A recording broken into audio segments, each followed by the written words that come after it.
Sub-Saharan Africa, this was my article over the weekend, was about Mugabe.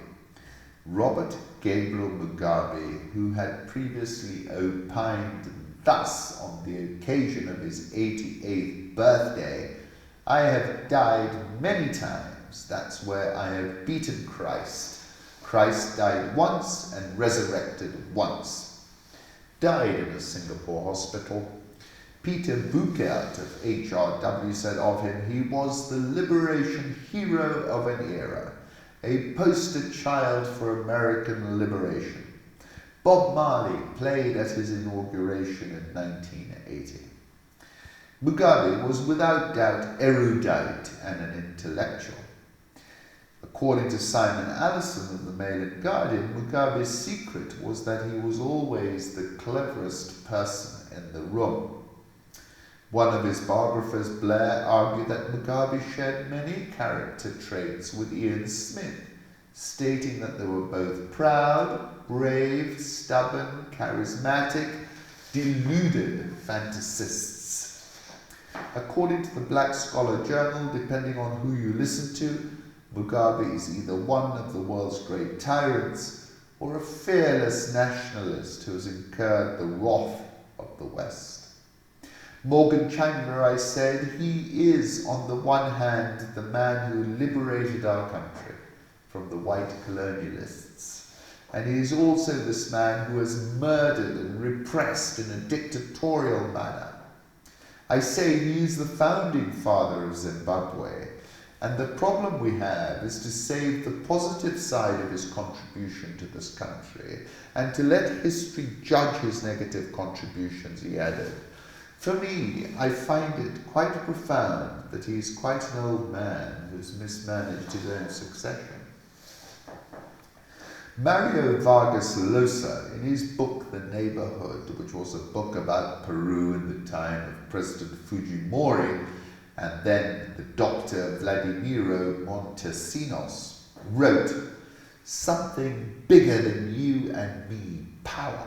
You don't fool around with power, my friend," which I would argue was a common and overarching thread of Mugabe's 37 years of leadership.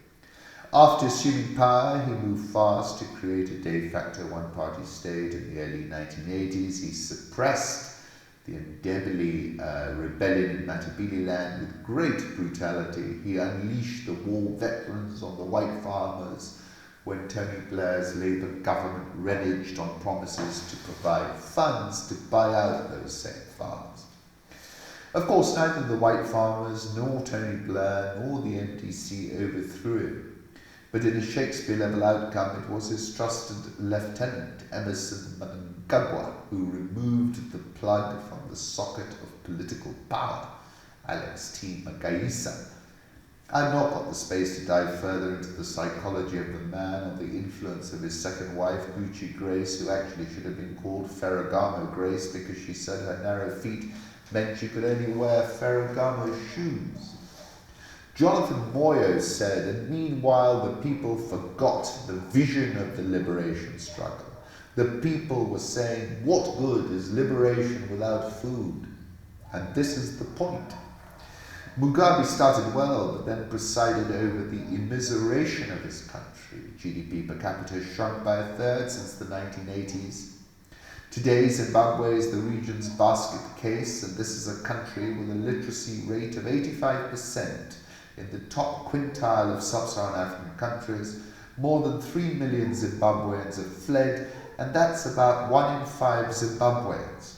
Zimbabwe is ranked 45th among 47 countries of the sub-Saharan African region. The economy has crashed and burned, not once but repeatedly. Inflation, whilst not hitting the levels we saw in 2008, is flying off the charts again. This is an economy which was the breadbasket of the region. Most of Zimbabwe's citizens are born free. The fight for independence was real, but is no longer relevant, is it? We are grateful to all those iconic leaders who liberated our continent, of which Mugabe is one, but at what price? Fighting for independence is not the same as building an economy which provides opportunity for all its citizens. As some African leaders laud Mugabe today, Pastor Evan Live argues there can be no mixed feelings, misconceptions, or complications about Robert Mugabe's legacy. He presided over the destruction of millions of people's lives over a span of 37 years. Emerson Mnangagwa, who is eulogizing Mugabe as a revolutionary icon, has failed and is frankly as untenable as his erstwhile mentor. This is an enormously rich country. My wife, who comes from Blantyre, described to me how when she was young, driving to Harare was like visiting the first world. The human capital is seriously talented. It's time to boom the economy. It's not rocket science.